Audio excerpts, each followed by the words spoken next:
ಹೊನ್ನಾವರ ತಾಲೂಕಿನ ಚಂದಾವರ ಸೀಮೆಯ ಹನುಮಂತ ದೇವರ ಪಲ್ಲಕ್ಕಿಯು ಬಾಳೆಗದ್ದೆಯಿಂದ ನಗರೆ ಗ್ರಾಮಕ್ಕೆ ಶುಕ್ರವಾರ ಸಂಜೆ ಡಿಜೆ ಮತ್ತು ಚಂಡೆ ವಾದ್ಯದೊಂದಿಗೆ ಸರಿಸುಮಾರು 1000 ಭಕ್ತಾದಿಗಳ ಜನರ ಕುಣಿತದ ಭವ್ಯ ಮೆರವಣಿಗೆಯಲ್ಲಿ ಆಗಮಿಸಿದೆ. ಬಾಳೆಗದ್ದೆ ವೆಂಕಟರಮಣ ದೇವಸ್ಥಾನದಿಂದ ಹೊರಟ ಪಲ್ಲಕ್ಕಿ ಹುಲಿಯಪ್ಪನಕಟ್ಟೆ ಕವಲಕ್ಕಿ ಮಾರ್ಗವಾಗಿ ಸಮವಸ್ತ್ರಧಾರಿ ಮಹಿಳೆಯರು, ಯುವತಿಯರು, ಯುವಕರ ಆಕರ್ಷಕ ಕುಣಿತ, ದಾರಿ ಉದ್ದಕ್ಕೂ ಭಕ್ತರ ಜೈ ಶ್ರೀರಾಮ್ ಜೈ ಘೋಷ ಮುಗಿಲು ಮುಟ್ಟಿತ್ತು. ಅಲ್ಲಲ್ಲಿ ಭಕ್ತಾದಿಗಳು ಪಾನಕ, ನೀರು ಇನ್ನಿತರೆ ಸೇವೆಗೈದರು.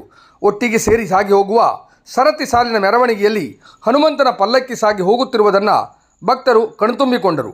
ನಗರಿಗೆ ಆಗಮಿಸುತ್ತಿದ್ದಂತೆ ಬಂದಂಥ ಭಕ್ತಾದಿಗಳಿಗೆ ತಂಪು ಪಾನೀಯ ಮತ್ತು ಲಘು ಉಪಹಾರ ವ್ಯವಸ್ಥೆ ಮಾಡಿದ್ದರು. ಏಪ್ರಿಲ್ 25ರಿಂದ ಮೇ 7ರ ತನಕ ಇಲ್ಲಿಯೇ ನಗರೆ ಗ್ರಾಮದಲ್ಲಿ ಇರಲಿದ್ದು, ಪ್ರತಿದಿನವೂ ಮಹಾಪೂಜೆ, ದಂಡಾವಳಿ ಪೂಜೆ, ವರ್ಗದವರ ಪೂಜೆ, ಸಮಾಜದ ಪೂಜೆ, ಸೇವಾದಾರರ ವೈಯಕ್ತಿಕ ದಂಡಾವಳಿ ಪೂಜೆ ಮತ್ತು ಅನ್ನ ಸಂತರ್ಪಣೆ, ಭಜನೆ, ಹರಿಕೀರ್ತನೆ, ಭಕ್ತಿ ಸಂಗೀತ ಕಾರ್ಯಕ್ರಮ ನೆರವೇರಲಿದೆ. ಇಡೀ ಊರಿಗೆ ಊರೇ ಹಬ್ಬದ ವಾತಾವರಣ ಸೃಷ್ಟಿಯಾಗಲಿದೆ. ಕಳೆದ 12 ವರ್ಷದ ನಂತರ ತಮ್ಮೂರಿಗೆ ಆಗಮಿಸುವ ಹನುಮನ ಸ್ವಾಗತಕ್ಕೆ ನಗರೆ ಗ್ರಾಮ ಸಕಲ ರೀತಿಯಿಂದಲೂ ಶೃಂಗಾರಗೊಂಡಿದೆ.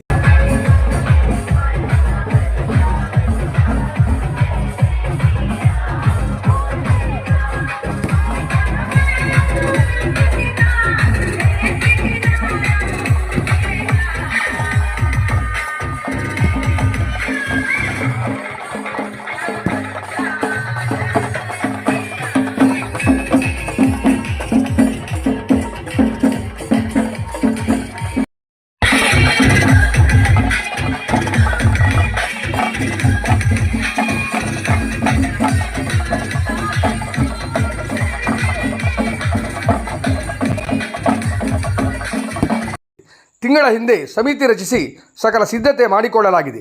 ಶಾಲಾ ಅಂಗಳಕ್ಕೆ ಕೆಲವು ನೈಸರ್ಗಿಕ ಸಾಮಗ್ರಿಯನ್ನೇ ಬಳಸಿ 50ಕ್ಕಿಂತ ಹೆಚ್ಚು ಜನರು ಶ್ರಮದಾನ ಮಾಡಿ ದೊಡ್ಡದಾದ ಚಪ್ಪರ ಹಾಕಿದ್ದಾರೆ. ಒಂದು ವಾರದಿಂದ ಊರಿನವರೆಲ್ಲ ಸೇರಿ ಜಾತಿ ಭೇದದ ಪರಿಭೇದ ಇಲ್ಲದೆ ಸಿದ್ಧತೆಯ ಕೆಲಸ ಮಾಡುತ್ತಿದ್ದಾರೆ. ಊರಿನ ಮಹಿಳೆಯರು ಒಟ್ಟುಗೂಡಿ ಶ್ರಮದಾನ ಮಾಡುತ್ತಿದ್ದಾರೆ. ಶಾಲಾ ಅಂಗಳಕ್ಕೆ ದೊಡ್ಡದಾದ ಚಪ್ಪರ ಹಾಕುವುದರ ಜೊತೆಗೆ ಪಲ್ಲಕ್ಕಿ ಆಗಮಿಸುವ ದಾರಿ ಉದ್ದಕ್ಕೂ ಪತಾಕೆ, ಮಾವಿನ ತೋರಣ, ವಿದ್ಯುತ್ ದೀಪದ ಅಲಂಕಾರ ಮಾಡಿದ್ದಾರೆ.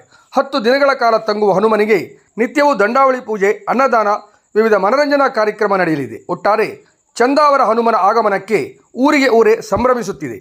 2/5/2025 ಶುಕ್ರವಾರ ರಾತ್ರಿ 9 ಗಂಟೆಗೆ ಶ್ರೀ ನಂದಿಕೇಶ್ವರ ಪ್ರಸಾದಿತ ಯಕ್ಷಗಾನ ಮಂಡಳಿ ಶ್ರೀ ಕ್ಷೇತ್ರ ಮೇಕೆಕಟ್ಟು ಶಿರಿಯಾರ ಅತಿಥಿ ಕಲಾವಿದರಿಂದ ಲಂಕಾದಹನ ಮತ್ತು ಚಂದ್ರಾವಳಿ, ಅಲ್ಲದೆ 6/5/2025 ಮಂಗಳವಾರ ರಾತ್ರಿ 9 ಗಂಟೆಗೆ ಕಲಾಶ್ರೀ ಯಕ್ಷಮಿತ್ರ ಮಂಡಳಿ ಹುಡುಗೋಡ್ ಅತಿಥಿ ಕಲಾವಿದರಿಂದ ಲವಕುಶ ಯಕ್ಷಗಾನ ನಡೆಯಲಿದೆ.